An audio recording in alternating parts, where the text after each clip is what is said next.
సామాజిక భద్రత కల్పిస్తూ ఏదైతే కూటమి ప్రభుత్వం నిర్ణయం తీసుకుందో 6 నెలలుగా 1వ తారీఖు అని కూడా చూడకుండా ఆదివారం వస్తే 1వ తారీఖు ఒకరోజు ముందుగా 30వ తారీఖున పెన్షన్లు ఇవ్వాలనే ఆలోచన ఉన్నటువంటి ఏకైక ముఖ్యమంత్రి భారతదేశంలో నాకు తెలిసి చంద్రబాబు నాయుడు గారు.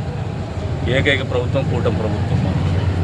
ఈ రోజున ప్రజల ఆరోగ్యం పట్ల కావచ్చు, వాళ్ళ సామాజిక భద్రత పట్ల కావచ్చు, అదేవిధంగా అభివృద్ధి పట్ల కావచ్చు చిత్తశుద్ధి ఉన్నటువంటి ప్రభుత్వం గత 6 నెలలుగా ప్రజలు గమనిస్తూ ఉన్నారు. గత ప్రభుత్వానికి ఈ ప్రభుత్వానికి ఉన్నటువంటి తేడా కూడా స్పష్టంగా కనపడుతూ ఉంది. గతంలో వాలంటీర్ వ్యవస్థ ఒక అద్భుతము, వాలంటీర్ వ్యవస్థ లేకపోతే అసలు పెన్షన్లే రావని చెప్పేసి ప్రాపగాండా చేసినారు. ఈ రోజున మీరు గమనిస్తే ఉదయం 9 గంటలైంది. 9 గంటలకు ఆల్మోస్ట్ 90% మేర పెన్షన్ పూర్తి అయినటువంటి పరిస్థితి.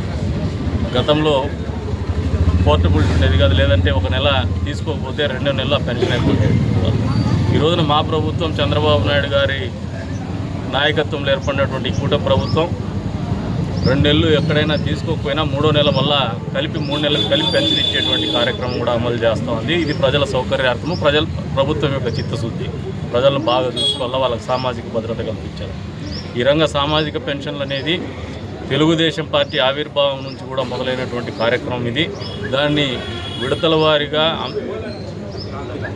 మారినటువంటి పరిస్థితులకు అనుగుణంగా పెద్ద ఎత్తున సామాజిక పెన్షన్లు, ఇంత పెద్ద ఎత్తున డిసేబుల్డ్కి 6,000 రూపాయలు, పెన్షనర్స్కి 4,000 రూపాయలు, అదేవిధంగా పూర్తి అంగవైకల్యం ఉన్నటువంటి వాళ్ళకి 30,000 రూపాయలు ఇచ్చేటువంటి కార్యక్రమం భారతదేశ చరిత్రలో కేవలం ఆంధ్రప్రదేశ్ రాష్ట్రంలోనే జరుగుతోందనేది వాస్తవం అని చెప్పి తెలియజేస్తున్నాము.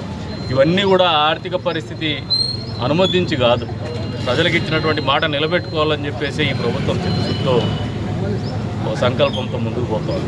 భవిష్యత్తులో ఏదైతే ప్రజలకు ఇంకా హామీలు ఇచ్చున్నామో దీపం 2 పథకం కూడా అమలైంది.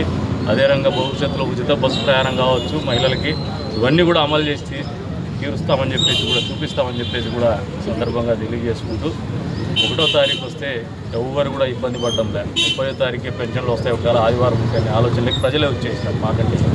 అంటే ఈ ప్రభుత్వం మీద ఉన్నటువంటి నమ్మకం, చంద్రబాబు నాయుడు గారి నాయకత్వం మీద ఉన్నటువంటి నమ్మకం అని చెప్పేసి తెలియజేసుకుంటూ ఈ తేడాని ప్రజలు కూడా పెద్ద ఎత్తున గమనిస్తున్నారు, ఇంకా పెద్ద ఎత్తున అర్థం చేసుకోవాలని చెప్పేసి కూడా కోరుతాం.